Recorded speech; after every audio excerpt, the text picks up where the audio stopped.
It's 8 o'clock. This is the UK Tonight. Coming up, the government reveals its long-awaited plan to crack down on violence against women and girls. The strategy focusing on preventing the radicalisation of young men. The teachers set to be trained on tackling misogyny in the classroom, while high-risk pupils will be sent on behavioural courses. This is a real priority for the government and a real priority for me. I'm determined that we're going to halve violence against women and girls. Really difficult to do. I know that, they know that, but we are absolutely going to do this. Coming up, we speak to the aunt of Zara Aleena, who was killed by a man while walking home, to hear if she thinks the government's new plans will make a difference. Also tonight, hospitals on high alert as resident doctors continue their strike. Flu cases in England remain at a record high, but there are small signs infections may be starting to level off. We'll have the details. Plus, UK actors move a step closer to industrial action over the threat of artificial intelligence. We'll speak to a voiceover artist to hear why she's concerned. And King Charles tries his hand at pulling pints as he visits a new Guinness brewery in London. But did he manage a perfect pour? All that to come and much more on the UK Tonight.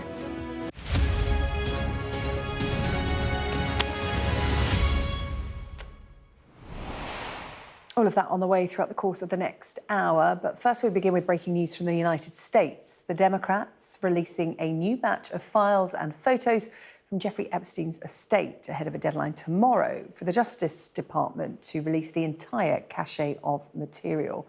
We can head straight to Washington. Our US correspondent Mark Stone has more details. Another release of documents by the Democrats on the House Oversight Committee. There is a Dropbox link that just appears randomly. So we've been waiting for days now to see whether there would be another release by the Democrats on the House Oversight Committee. And it came quite randomly at lunchtime, a Dropbox link released, and then in it, not a huge number of images, but certainly some interesting ones, and I'll take you through them in a moment. The context, though, is important. The context of the release, they were done by the Democrats, as I say, on the House Oversight Committee, as an effort to try and pressure the Trump administration to release all the Epstein files, which they have said they will do. Trump has already said he has asked the Justice Department to do that by tomorrow. So we will potentially tomorrow be in a position where we will have thousands and thousands of documents, the actual Epstein files released. This is not them. These are some files, some images. Not all of them. Let me begin with this. I mean, there is disturbing stuff in here. I should warn you of that, first of all. And there is no context surrounding precisely why the Democrats have chosen to release these. This is a screen grab of a text message exchange between two people. We don't know who those two people are. And I'll read it to you. It says, I have a friend, Scout. She sent me some girls today, but she asks $1,000 per girl. I will send you girls now. Maybe someone will be good for Jay. Now, is Jay Jeffrey? That clearly is the inference. And then there is a list of the particulars of this 18-year-old woman: name, age, height, measurements, weight, Schengen, that's Schengen visa. Are they able to travel across Europe? What that's referring to there. Departure city, Russia. Now, potentially linked to that exchange, again, we don't know who that exchange was written by or sent to, are the copies of passports, all women. The redactions, incidentally, have been made by the House Oversight Committee, not by us. There is a Ukrainian passport here, a Czech passport, another Ukrainian one, a South African one, Ukraine, an Italian one there, a Lithuanian one there, and a Russian one there. So, again, we don't have the context of who these passports belong to. Those names are out there, but they haven't been made public. So the House Oversight Committee does know the names and ages of the people who owned those passports. There's also this passport, Darren, which is the passport of one Jeffrey Epstein. And very interestingly, another page of the passport has been photographed here. And it shows the designation that was in his passport. The bearer was convicted of a sex trafficking, of a sex offence against a minor, it says in here. So evidence there that Jeffrey Epstein had in his passport the designation that he was a paedophile. There's more stuff here, images of him with well-known people. Of course, association with Epstein does not equate to guilt. He is here with Woody Allen in a picture. Bill Gates here with an unidentified woman. Jeffrey Epstein here on an aeroplane with a woman whose face has been redacted. This is Sergey Brin, who was the co-founder of Google. There are various other individuals here as well, and an image here of Jeffrey Epstein with some women who look to be young, and they are sort of surrounding him. Again, their faces have been redacted by the House Oversight Committee. I will just show you this, which is a document that is the Palm Beach County Sheriff's Office Department of Corrections inmate request. It appears to be, and we're just going through it now, it appears to be precisely what it says. Inmates can request something for their person, things like property or food, and other has been ticked here, and the request is love of my life, and then it appears to sort of detail what looks like a poem. We're going to go through that and work out precisely what it is. Again, no context as to why this particular bit of information has been revealed to us.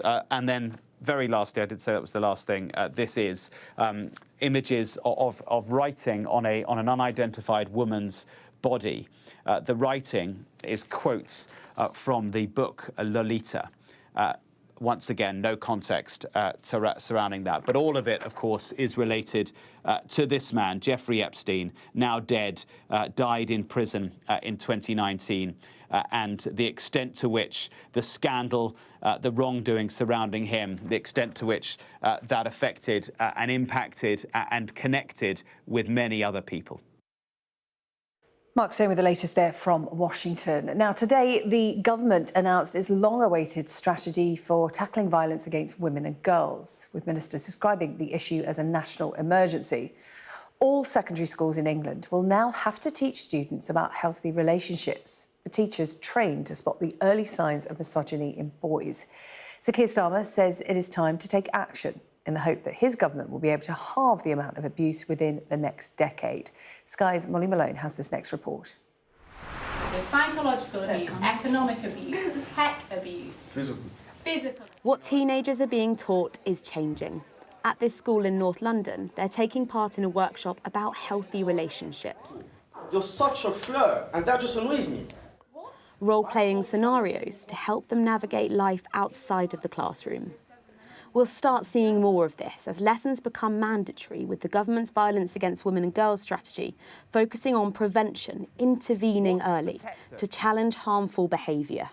We heard in the workshop phrases like toxic relationships, toxic masculinity. Does that sort of reflect what you're seeing online? Yeah, of course. I feel like most people have experienced it, and it's not a good feeling, and it's good to learn how to deal with it and what to do in that situation. Online, sometimes they think is like, oh yeah, this is like socially like right to do, like this is fine.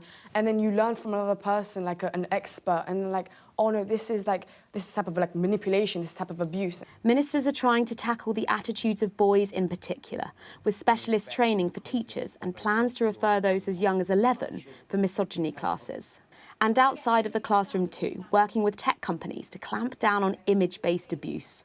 We used to think a young person in their room was safe, and now they're not safe. They're at risk of things like sextortion, so being pressured into sending intimate images, or even deep fakes, so it isn't even an image of themselves, but it looks so realistic that other people believe them. The government want to prevent, but they also want to stop what's happening now, with promises to improve rape and sexual offence investigations in every police force and better support for victims too. This strategy is different. It deploys the full power of the state across national government and local government. It is a call from a government that recognises this as a national emergency. This is a strategy that's been highly anticipated and long delayed. It comes with the aim of halving violence against women and girls in a decade. The scale of what confronts that target is massive, with around 1 in 8 women being a victim of domestic abuse, sexual assault or stalking in the last year. And while the intention to tackle it has been broadly welcomed, there are concerns. Concerns particularly from victims groups, with fears that a focus on prevention could result in driving up referrals to services that say they're struggling, with some shutting down. My largest worry is that the more it's successful, the more we drive and allow victims to come forward, we need to have the resource, the funding in place to be able to properly support them. Every emotion in this room is valid. This is a new approach for changing times, but still familiar questions remain about funding, resources and the scale of the problem. Molly Malone, Sky News. Well, I'm joined now by the aunt of Zara Aleena, Farah Naz. Zara was murdered back in 2022 while walking home in East London. Her killer had targeted several other women before he attacked the 35-year-old aspiring lawyer. Farah, thank you so much for joining us on the programme tonight. I know this is a big moment for your family and the family of so many other women that have been targeted in this way. It's been long awaited, delayed by the government, but the government's saying they delayed it because they wanted to get it right. Do you think that they have? Thank you for having me, Sarah-Jane. I think that this 79-page strategy is significant. And as you have just, your news report has just presented, it spans across education, health, policing, courts, public services and culture.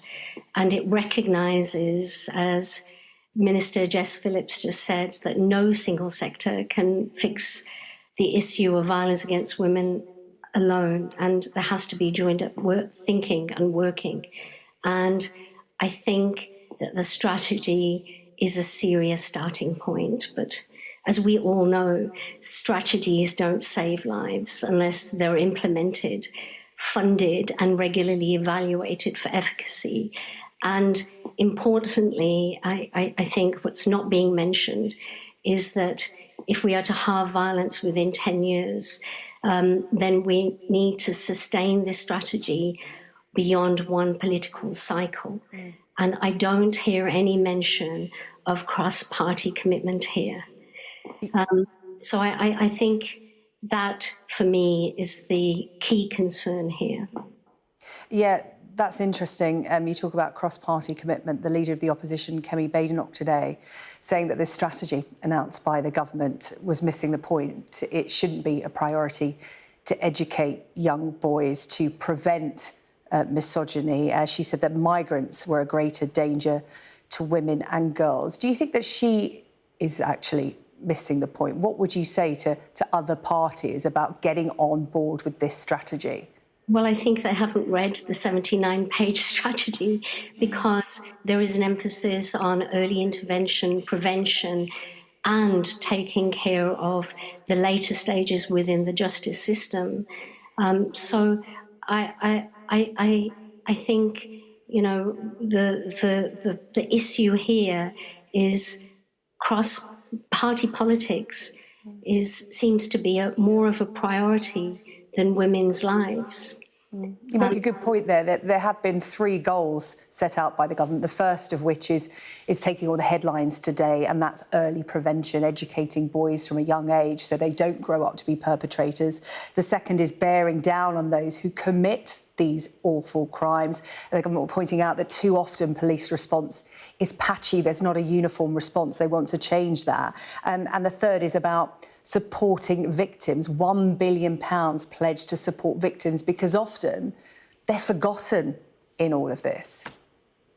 Yes, that's absolutely true. And during this period, many of us victim campaigners have been consulted in the last 18 months for the drawing up of this strategy.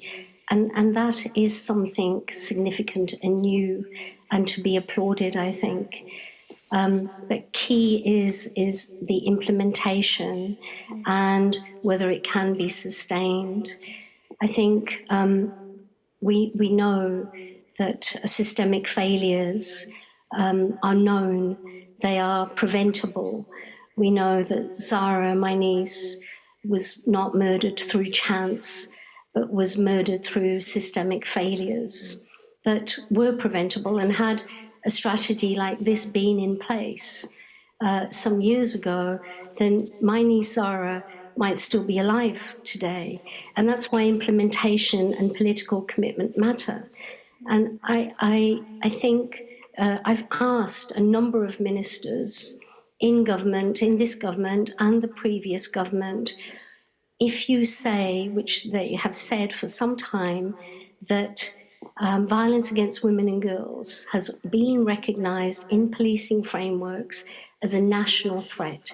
If that's what you say, and if that's what you agree across parties, alongside of terrorism and organised crime, why aren't they treating this in the same way? What's missing isn't recognition, but long-term cross-party resolve, so that we can finally put women's lives above politics. Farah, I know you last spoke to us on Sky News after the Angelini inquiry. The second part of that inquiry came back. That was the inquiry set up after the murder of Sarah Everard. This second part of the Angelini inquiry looking into crimes against women in public spaces. And that report, that second report, found that, you know, there was talk about violence against women and girls being a national emergency, but it wasn't being treated as a top priority in the way that other crimes are. And I know that you've spoken about your support for cross-departmental cohesion on the subject of violence against women and girls, education, health, science and tech. But you've also spoken about a societal response. And I know that you've been campaigning for the Good Samaritan law, something that you've been championing, and that is something that everybody would be involved in. Perhaps you could tell us more about that, because you think it's key to this issue. I do. I think to end violence against women and girls, we need to change our culture, and we need a culture where we need re-education, we need reminding that we don't need to constantly look to the government for answers. Actually, answers also lie within our own hands, within our own streets, looking out for our neighbours, looking out for people on the streets, and in the workplace, in schools. And we can safely step in. And that's part of what the government is looking at in teaching in schools, what I've just seen there in your clip. It's how to challenge a friend of yours that might be misogynistic, but do it safely. And I think that when we, as a people, are more committed to ending violence towards women and girls, that joined up with a strategy like this, we can end violence towards women and girls. It's not inevitable, as many people put to me. They say, oh, you know, this does happen. There's always a monster on the street. There's always going to be somebody that's murdered. But there are other countries in the world that have a lower murder rate. There are other countries in the world that have a lower rate of violence towards women and girls. And there are other countries that have a lower count of misogyny. So we can change this. And I think with the Good Samaritan law, what this is all about, my thoughts about this is introducing this. It's not about punishing people for not stepping in. It's about encouraging people to do it safely without legal, judicial consequences.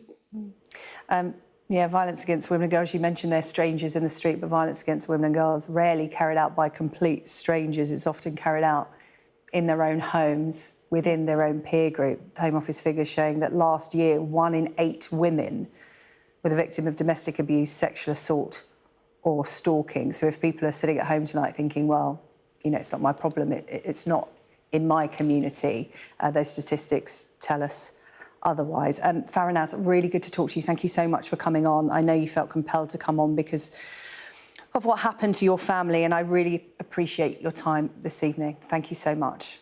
Thank you so much, Sarah-Jane. Thank you, Farah. Well, let's continue this discussion. We can speak now to Josh Sargent, a teenager and student who was once caught up in the rise of what has been called the manosphere, that toxic manosphere online that is targeting so many young boys. Also joining us tonight, Matt Pinkett, an English teacher and author on the subject of masculinity and misogyny. Good evening to you both. Matt, I'll come to you first, if I may, because the big headlines today have been about prevention. As I was just discussing there with Farah, there are 3 parts to this government strategy, but the one about going into schools and talking to young boys at an early age about healthy relationships and positive masculinity, that's taking all the headlines. And this is some work you do. So what are you seeing in schools at the moment? Is this problem rife? What's the picture? I think undeniably there is a rise in misogyny in schools. I think that's largely because of the online influence. I think that there are some high-profile public figures outside of the online world who are also quite openly misogynistic and still enjoy positions of power, which I think legitimises it. That being said, I go up and down the country speaking to boys, and I'm always impressed with the level of nuance, emotional range and sensitivity that boys can display around this issue.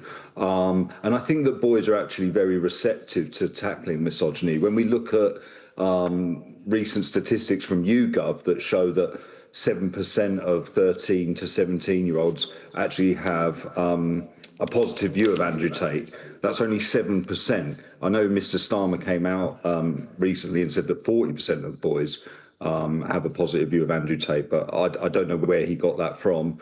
For the same age group, 13 to 17-year-old boys, only 10% of them see dominance as a positive trait, compared to 30% of millennial men. So we really have to capitalise on the fact that actually, despite what we might read in the media, actually the majority of boys are people like Josh, who's with us now, who are good boys and who want to really do well and support women. Yeah, Josh, I'm going to bring you in at this point. You are 15 now, but at the age of just 12, online and at school, you were being fed this tale of toxic masculinity. Again, a pretty inflammatory and you could say damaging term to be associated with young boys. But talk to me about what you were going through at the age of 12. Yeah, absolutely. Thanks for having me on this evening. What I'd say was the experience of my experience of the manosphere. This doesn't necessarily speak for sort of all experiences, but what my experience was you can think of it as a 2-stage process. So your first stage that you have is the selling of an insecurity. So that's in sense of, in terms of fitness, in terms of money, in terms of dating and success with women. So you have that insecurity that's created through content that influencers push out online. And then after that, the second stage is they sell you the intended solution, what they sell as a solution. So this is their online communities, their online courses. And to start with, the sort of entry points can seem quite innocent and constructive in a way, because essentially what it is it's self-improvement content. On the surface, helping young boys to become more financially successful, helping with exercise, helping with success with women and dating. They're not innately bad things, but they're used as entry points to more extreme misogynistic content further down the line. Matt, how do we successfully engage boys and young girls in conversations at school about this topic? Because what we don't want to get into is girls are good, boys are bad. Young men already feel, disillusioned a lot of the time in parts of the country, particularly in underprivileged backgrounds. We don't want to attack boys. We want to make them part of a healthy conversation. How do we go about doing that successfully, Matt? I think you're exactly right there, Sarah-Jane. I mean, people like Andrew Tate and other online influencers are telling young boys that actually we don't want to listen to what they have to say. So if all we do when a boy expresses a misogynistic view, if all we do is shut it down and, sanction him or punish him, then we're just reinforcing what they're being told online. So it's really important, as you say, that we get into these discussions. We try and take a non-judgmental approach. We demonstrate curiosity. We ask questions of boys about why they might believe what they're reading online.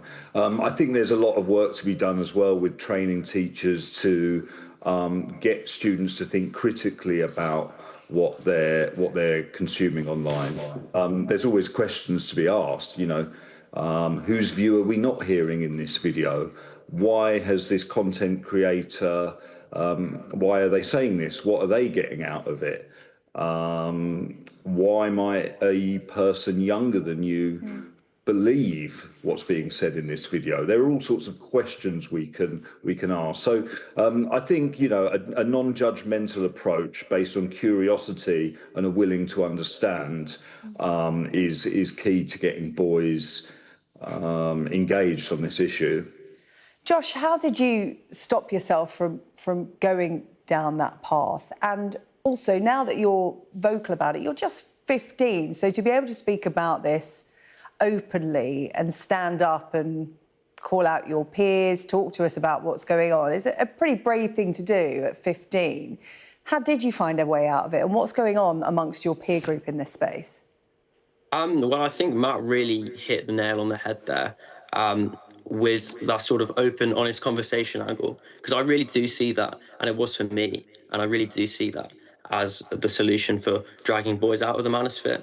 It's approaching conversations and alternate viewpoints, not necessarily with a mentality of lecturing or stigmatizing or telling boys off almost for this ideology, but going at it from a point of trying to understand. And that doesn't mean acceptance, because some of this ideology is problematic and it shouldn't be accepted.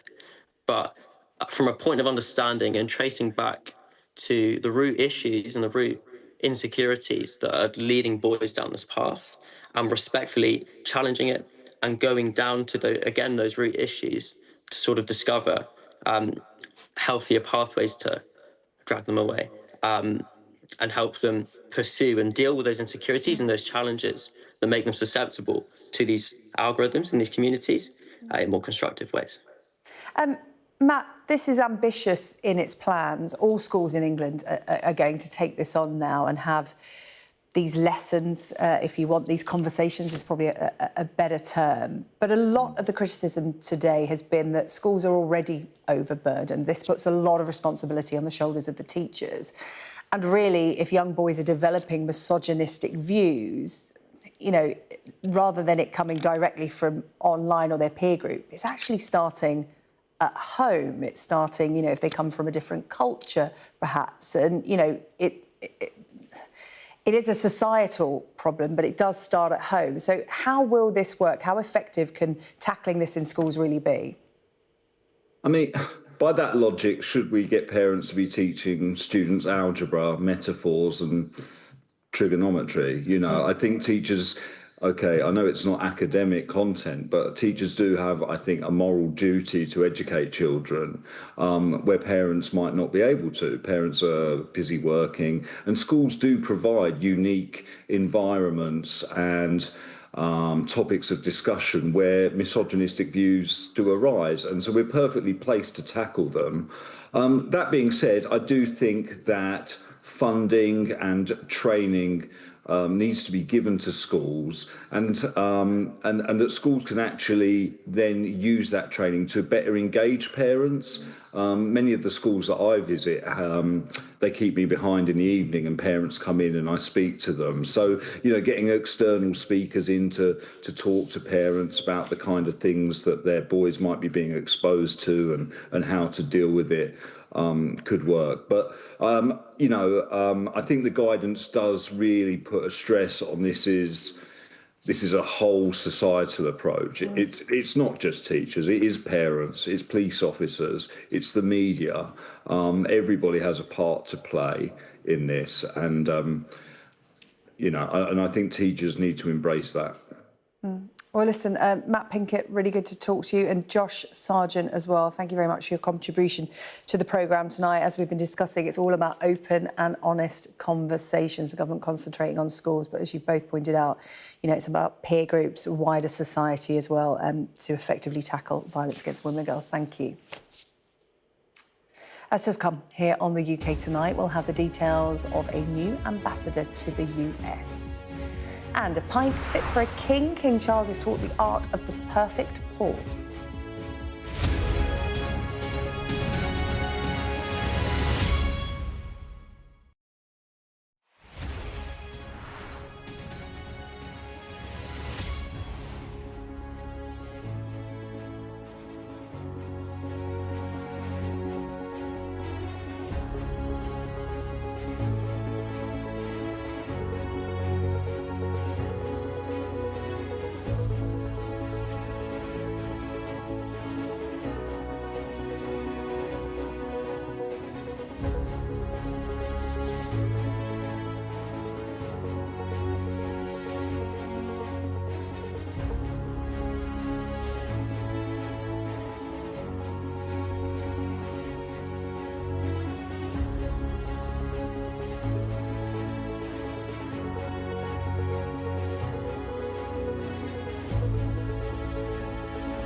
The best thing about being a Sky News journalist? I'm going to take you behind the scenes here for Election Night Live. They have gone up and up. Being a Sky News journalist. Ed Conway, Sky News, is anyone going to talk to us? Mortgage rates did go up very sharply during your time in office. Here it is. First off, just the scale of what we're looking at. Our data shows it's been happening. Question is, why it hasn't been stopped. Scottish Parliament officials are investigating an incident which allegedly involved a secret recording device planted in the office of a female MSP. Our Scotland correspondent Conor Gillis joins me now with more details. Conor. Yeah, good evening, Sarah-Jane. These revelations are being branded jaw-dropping, and they first were reported this afternoon in the Scotsman newspaper, detailing situations involving a female SNP member of the Scottish Parliament at Holyrood in Edinburgh. And the central claim is that a recording device was placed inside the office of that female MSP by one of her own male staff members. Now, that man, the allegation is, was then moved on to work in another office, that time with an MP. Now, Sky News so far has been unable to independently verify these allegations. However, I have had several conversations with senior SNP figures, one in particular who was close to this and has knowledge of the events, and they said in a message that this is 100% true. That was the quote. They said that staff are receiving counselling as a result of this, and the MSP in question, they said, was well respected, and there is a great sense of shock. There has also been reaction from the SNP leader and First Minister of Scotland, John Swinney, today, saying that this is completely and utterly unacceptable. Now, like with MPs at Westminster, the same situation in Scotland with MSPs. They are essentially employers. They hire and fire staff according to their needs and requirements. However, putting that aside, I think there are some questions for the SNP as a party tonight, because we understand that this man, this person, this staffer is now an office bearer as part of a local SNP association. So why did this man, knowing the allegations that were standing there, why did he get a job with an SNP after that, with an MP after that rather, and why were the police not called in if there were potential questions around criminality? All of those questions we have put to the SNP today so far. Sarah-Jane, no response. Connor, thank you. Some more breaking news tonight. A new UK ambassador to the United States has been appointed. Christian Turner will replace Lord Mandelson, who, you may remember, was sacked from the post back in September. Our chief political correspondent, John Craig, joins us now to tell us all about him. A Mandarin's Mandarin, in other words, a career diplomat, long career in the Foreign Office, various postings abroad, and indeed Whitehall posting as well, going back to Tony Blair in 1997. Now, Dr. Christian Turner is 53, looks younger, I have to say.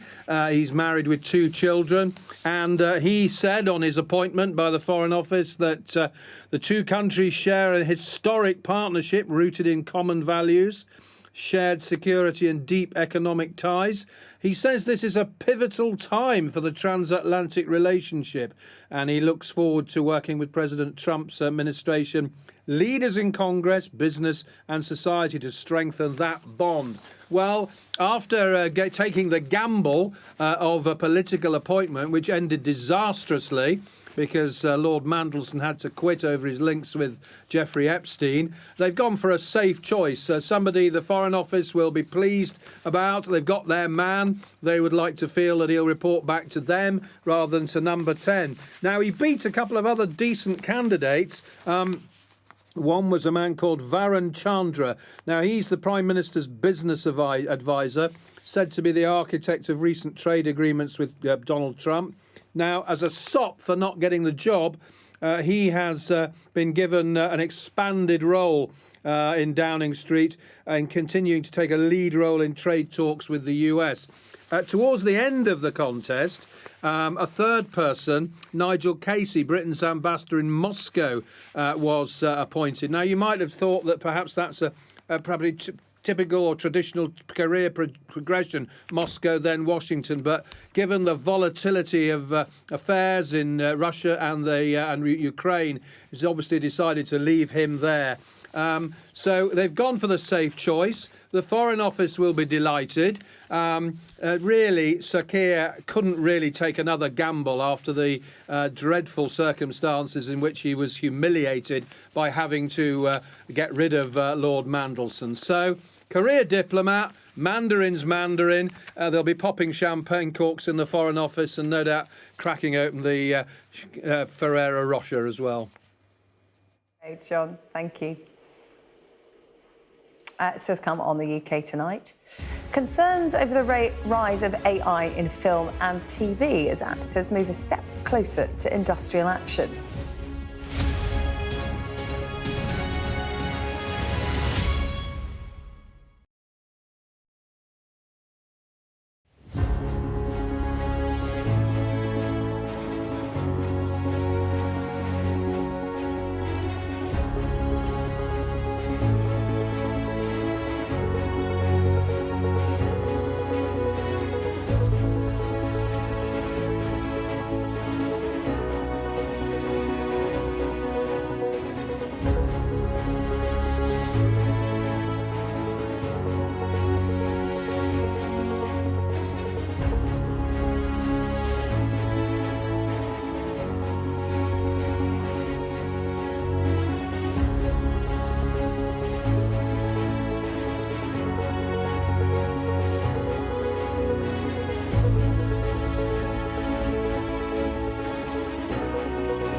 Actors in the UK have moved a step closer to industrial action over concerns about the impact of artificial intelligence on the industry. Members of Equity, the country's largest acting union, voted overwhelmingly to refuse digital scanning on sets in a bid to secure adequate protections. Sky's arts and entertainment correspondent Katie Spencer explains.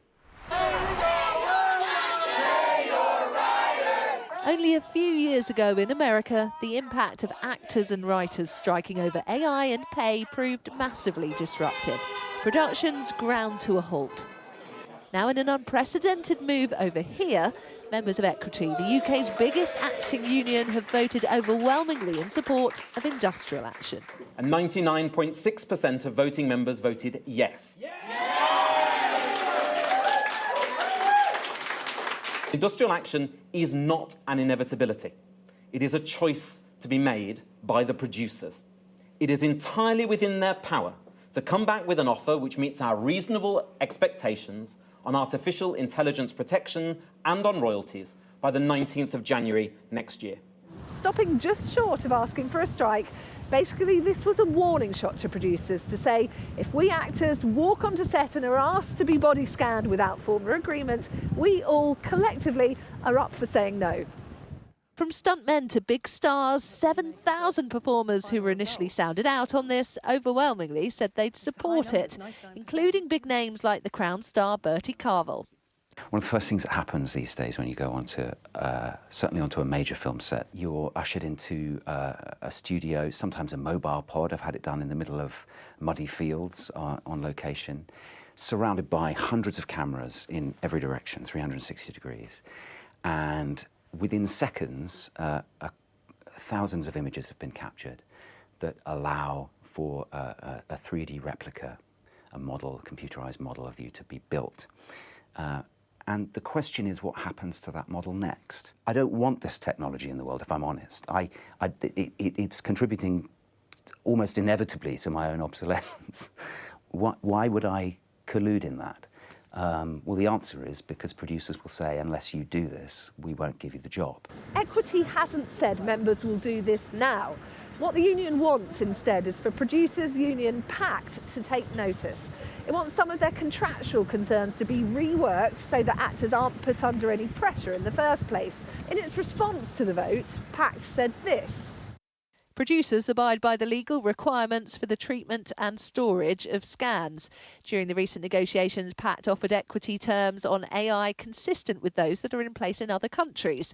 Equity is asking for future-facing protections that extend beyond the established safeguards already proven to protect actors around the world. PACT and the American producers say, we will not move on compensating data going in, but we'll offer you the American terms on data coming out. Well, that's not acceptable. So it's a dialogue. We don't want to stop AI, but we just think that it's reasonable that the workforce should have some degree of control over how this fundamental part of their working lives is operating now. As this is an indicative ballot, it's not a binding decision to take industrial action yet. But it does give you an idea of the strength of feeling out there when it comes to AI and the acting industry. Battle lines drawn, a cliffhanger of an ending for now, as we wait to see who blinks first, producers or performers.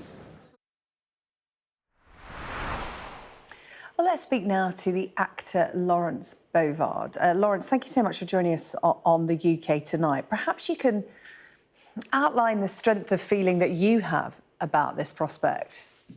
Oh, I feel incredibly strongly about this. First of all, thank you for having me on and for giving us a voice. Remember that all of this tech, all of this AI tech is built on training data. Without training data, it doesn't exist. And we are the training data.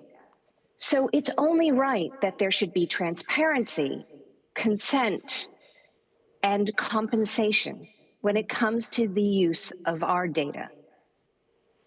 Unlike somebody who's maybe a writer or a musician where their material may have been taken, if our likeness is taken, if our voices are taken and used without our consent, we don't have any others.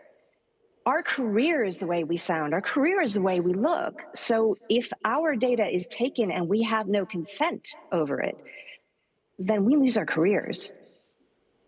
Yeah, I've heard many actors argue that actually this is something that is being talked away about in a way that actors some years ago were talking about, you know, nudity scenes. It's sort of, you need protections in place, and particularly for young actors as well coming through who, you know, just breaking into the industry, you know, perhaps don't want to be the one to say no to having this scanning done because they want the job, and that's how it gets out of control. The more established actors can say no, but not the younger ones. Yeah, there is definitely some of that. But I think you have to remember that there are plenty of people who are maybe not famous, maybe not established, but are working consistently. And they don't have power either. There's always been this power imbalance where people say, well, you don't have to sign the contract. You don't have to be scanned. You don't have to do it. But if you don't, you won't be rehired. And individually, we don't want to rock the boat. Yeah. And giving away the rights to your voice, your image, that's one thing. But presumably, particularly for you, I know you're a voiceover artist as well, it's about potential jobs being taken from you, those roles disappearing. Completely. Now, I mean, as somebody with a bit of a tech background, I know that the AI can never really compare to a human. But in a way, it doesn't matter what I know. What matters is what people believe, the hype. And, you know, if people are going to go, oh, yeah, the AI tech is going to be just as good as a human, then those jobs will go.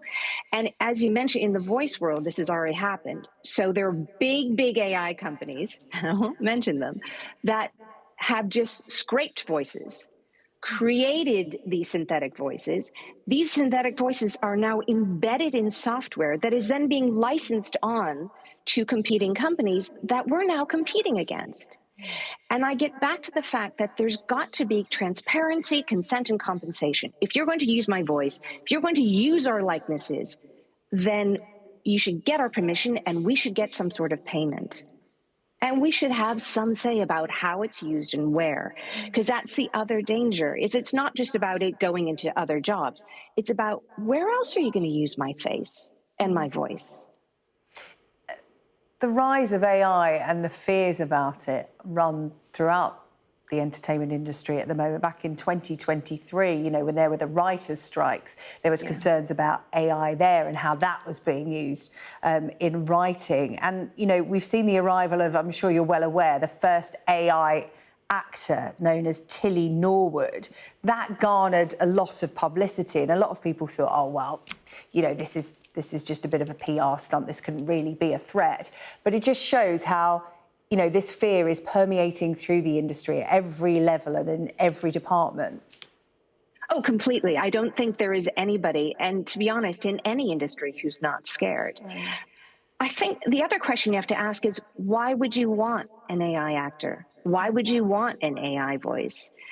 An AI is just recursive. It's nothing but Bayesian probabilities. It's statistics. Humans learn from life. AI is learning from its stats and its training data. And, you know, an AI hasn't fallen in love. It hasn't had its heart broken. Why would you want to listen to it speaking like that or appearing like that? So I don't really see the appeal.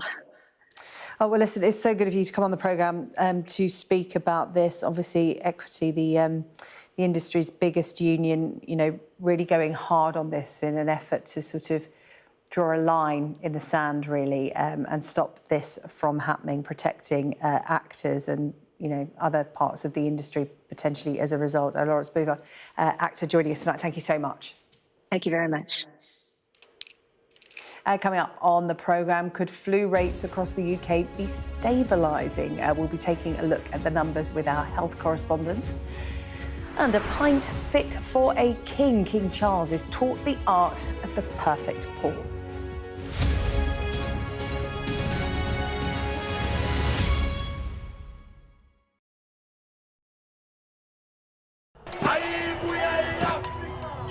It's like a football final with only one team on the pitch. This isn't just a call to vote, but a call to remember.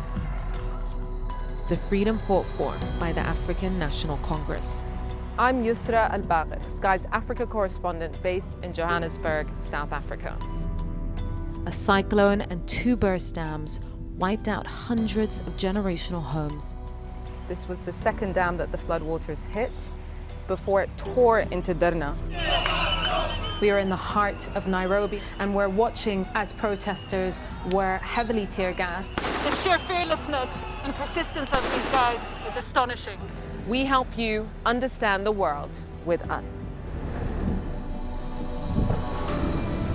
I remember going into the iconic Durman market in the heart of Sudan's capital for the first time since the war started. And this is what's left of it. Bullet holes through buildings, shelled balconies, bullet cases on the floor. I witnessed the complete destruction of a place linked to my childhood memories and the lives of millions of people. This is insane. This was a bustling residential area. So many friends who lived here.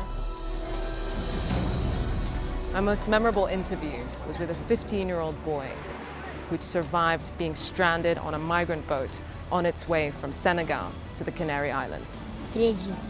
After 13 days, our food, water and fuel supply ran out.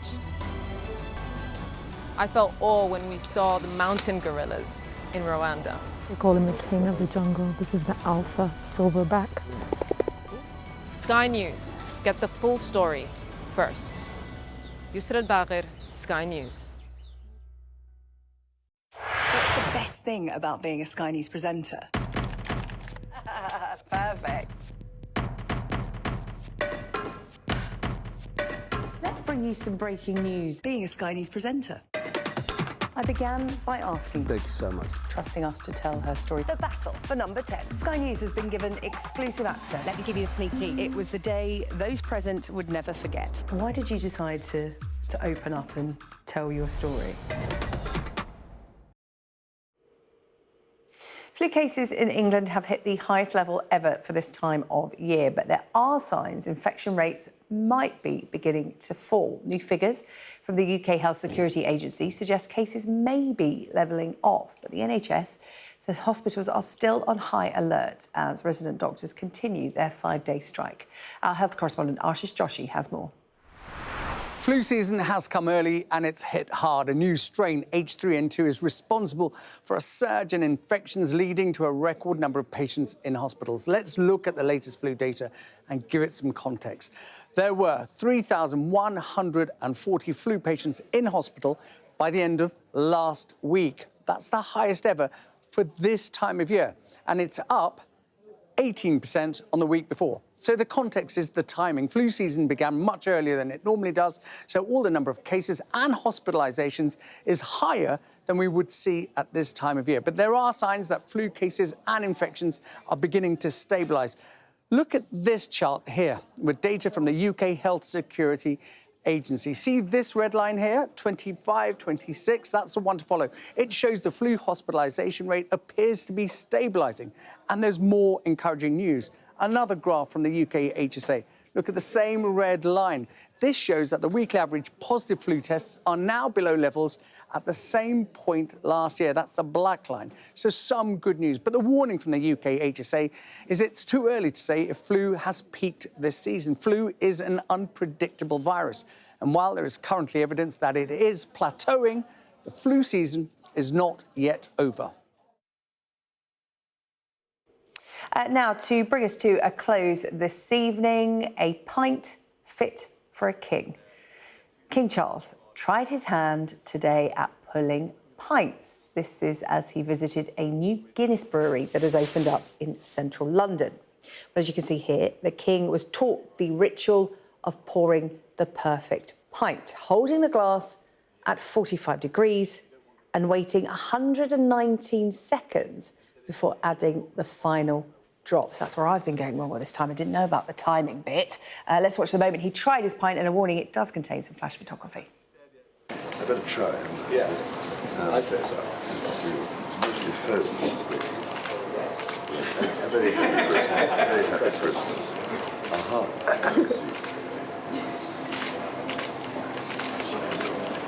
It is great stuff. Certainly my typical choice. Is it? Yeah. Looked pretty good, that. Perfect pipe, but he didn't split the G. Time now for the weather. Well, it's going to be fairly mild and unsettled over the next few days. Heavy rain and strong winds at times, but Christmas week looking drier, calmer and colder. There'll be some showery outbreaks of rain this evening. Strong winds bringing coastal gales, especially to the southeast. The more prolonged rain, that's going to clear eastwards tonight, leaving the Midlands and eastern Britain mainly dry, but showers will take over the north and the west. There'll be some winteriness on the Scottish mountains, strong winds easing up in the southeast. A mixture of sunshine and blustery showers tomorrow morning, but central, southern and eastern England will stay largely dry. Heavy showers are going to bring the risk of hail and thunder, especially in the windy northwest. Showers in the south, they will become more isolated by lunchtime and it's going to be a little cooler. The afternoon will bring further showers to the north and west, concentrated over Scotland. The brisk wind will ease into the evening. After a mainly fine, chilly start on Saturday, rain and strong winds will spread across western parts. Well, that's all we have time for this evening. You can watch our UK Tonight review of 2025, looking back at some of the biggest stories of the year throughout the festive period here on Sky News. Next up, it's The World with Yalda Hakim. Have a great Christmas.